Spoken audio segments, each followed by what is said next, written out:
Vamos para as informações.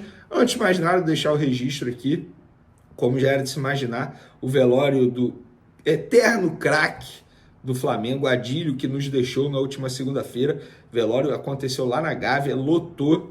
Adílio, óbvio, já era de se imaginar, Adílio era um cara super querido, uma pessoa sensacional. Ficar elogiando o Adílio aqui é chover no molhado. Era um cara fenômeno, a verdade é essa. Repito, eu dou graças a Deus de ter tido a oportunidade de conviver com o Adílio, nem que seja por alguns minutos. Eu tive essa oportunidade, bati uma bola com um cara na Gávea, é isso mesmo, irmão, lá na Gávea, local que ele, enfim, que era a casa dele, digamos assim. Que Deus o abrace lá no céu, vá com Deus, Adílio, e o mais importante é o legado que ele deixa aqui no Brasil, não só com a camisa do Flamengo, mas como jogador do futebol brasileiro. A Gávea lotada, todo mundo presente. Então, enfim, que Deus o tenha. Vamos falar agora de Flamengo e Palmeiras, Palmeiras e Flamengo, na verdade. E a venda de ingressos para a torcida do Flamengo, para esse jogo contra o Palmeiras, das oitavas de final da Copa do Brasil no Allianz Parque, vai pesar no bolso dos rubro-negros, hein? R$220 a inteira e 110 o valor da meia. Tá caro, hein? Estão metendo a mão, mas a torcida do Flamengo vai se fazer presente, obviamente, como sempre. A verdade é essa. Reparem só, no Campeonato Brasileiro, sempre que o Flamengo é visitante, casa cheia. Foi agora contra o São Paulo lá no Morumbi, casa cheia, recorde. A torcida do Flamengo sempre marcando presença. E você sabia, acho que pouca gente sabia dessa, o Flamengo não é derrotado pelo Palmeiras lá no Allianz Parque, na casa deles, desde 2017, totalizando 7 jogos sem perder, sendo 2 vitórias e 5 empates, com 10 gols marcados e 6 gols sofridos. Para quem gosta de números, fica aí o registro. Eu acho que vai continuar essa invencibilidade. Eu acredito, de fato, ou numa vitória do Flamengo, ou até mesmo no empate. Não vejo o Palmeiras vencendo o Flamengo, não. O Palmeiras vai ter que sair para o ataque. E o Flamengo se dá bem contra times que se jogam no ataque diante do Flamengo. A ver qual será a postura do técnico Tite. Pelo menos, a gente já sabe como ele pretende montar o Flamengo. Falando o que a gente falou no vídeo anterior, no começo do vídeo, desculpa, De La Cruz está fora, não se recuperou das dores no joelho, que ele recebeu uma pancada, foi desfalque contra o São Paulo por conta dessas dores e está sendo desfalque agora contra o Palmeiras pela Copa do Brasil. No final de semana existe a expectativa de ele retornar ao time. Cebolinha, pelo menos tem um lado bom, foi relacionado, está à disposição do técnico Tite. Será que começa? Pois é, vou dar a resposta logo para vocês aqui. Pelo que apuramos, o Tite esboçou o Flamengo da seguinte maneira na atividade dessa terça, lembrando que foi a última atividade antes do duelo. Matheus Cunha mantido, ele é o goleiro da Copa do Brasil.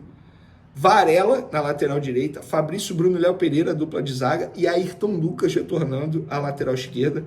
Meio de campo sendo montado por Pulgar, Alan, Gerson, Arrascaeta. E aí o ataque. Nem Cebolinha e nem Bruno Henrique. Os dois estão aptos, os dois estão relacionados. Luiz Araújo ganha a vaga de titular na equipe do Flamengo e Pedro ao lado dele, obviamente. Não me espanta o Luiz Araújo ganhar essa vaga.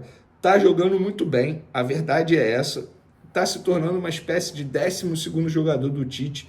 Sempre que entra, dá conta do recado, tem bons números, minutagem alta, pouco se machuca, não é um jogador violento, muito pelo contrário, não é um jogador de chamar atenção de maneira negativa, levando cartão, muito pelo contrário, é um jogador extremamente tático. Confesso para vocês que eu já fui um cara que critiquei o Luiz Araújo, mas na época as críticas eram válidas e justas, e agora a gente tem que elogiar, tá jogando muita bola. O meu único questionamento em relação a esse time é o Alan. Confesso para vocês que fico com receio, o Alan sendo o titular na vaga do De La Cruz. Por quê? O Alan não vem fazendo boas partidas. Porém, conversando com pessoas do dia a dia do Flamengo, e aí eu levantei uma bola, mas tem o Igor Jesus, tem o Everton Araújo, tem o próprio Léo Ortiz. Aí o cara falou assim, Vene, o Flamengo pagou 9 milhões de euros nesse jogador. Se você bota o Léo Ortiz, que é zagueiro, para jogar de volante e deixa o Alan no banco, você, entre aspas, queima esse atleta. O Igor Jesus está voltando de lesão, o Everton Araújo é um garoto ainda, não dá para botar nessa fogueira.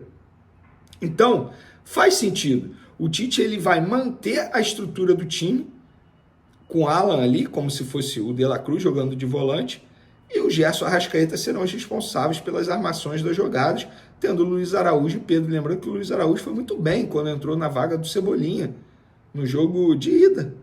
Lembra? Cebolinha se machucou, precisou sair, Luiz Araújo jogou na ponta esquerda, não foi nem para a ponta direita, e deu um trabalho danado. Inclusive o Flamengo melhorou bastante quando o Luiz Araújo entrou no jogo.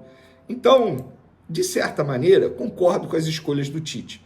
Minha única preocupação é como será a atuação do Alan. A ver dentro de campo nessa quarta-feira. Para finalizar o nosso vídeo, a imprensa francesa noticiou o seguinte, vou ler exatamente aqui na íntegra, tá? Foi informação do site Santi Auna, no Foot Mercato, lá da França. Flamengo e Rennes estão próximos de um acordo por Fabrício Bruno. 12 milhões e meio de euros mais bônus. O que ainda trava o negócio é a pedida salarial. Fabrício Bruno quer entre 2 e 2,5 milhões de euros por ano. Eu não sei quanto Fabrício Bruno quis ou pediu ou aceitou. O que eu garanto para vocês é, no Flamengo me falaram o seguinte, Vene, diferentemente do que aconteceu com o West Ham, nesse caso, aconteceu o seguinte, nós recebemos a proposta do West Ham, nós aceitamos. O Fabrício Bruno foi quem não aceitou a proposta salarial. No caso do Rennes, isso uma pessoa do Flamengo me disse, no caso do Rennes, o jogador aceitou a proposta salarial do Rennes, mas o Flamengo não aceitou a proposta do Rennes para vender o jogador. Que de fato foi de 12 milhões e meio de euros fixo, mais 1,5 de bônus, totalizando 14. O Flamengo não aceitou e não vai aceitar. O Flamengo tem a informação dos empresários do atleta que o Rennes pretende aumentar a proposta pelo Fabrício Bruno. O Flamengo vai vender? Não tem como saber, não tem como prever o futuro. Depende dos valores oferecidos, das condições, da forma de pagamento. Mas, nesse caso, a informação está errada, segundo essa pessoa do Flamengo, porque não aconteceu isso. Aconteceu o inverso. O Fabrício Bruno aceitou a proposta salarial do Rennes, mas o Flamengo foi quem não aceitou os valores oferecidos pela equipe francesa. Inclusive, eu tenho um nome da pessoa do Rennes que está negociando diretamente essa situação. É o Rick Massara. Se eu não me engano, ele já foi dirigente da Roma também. Então fica aí a informação para vocês. Beleza, pessoal?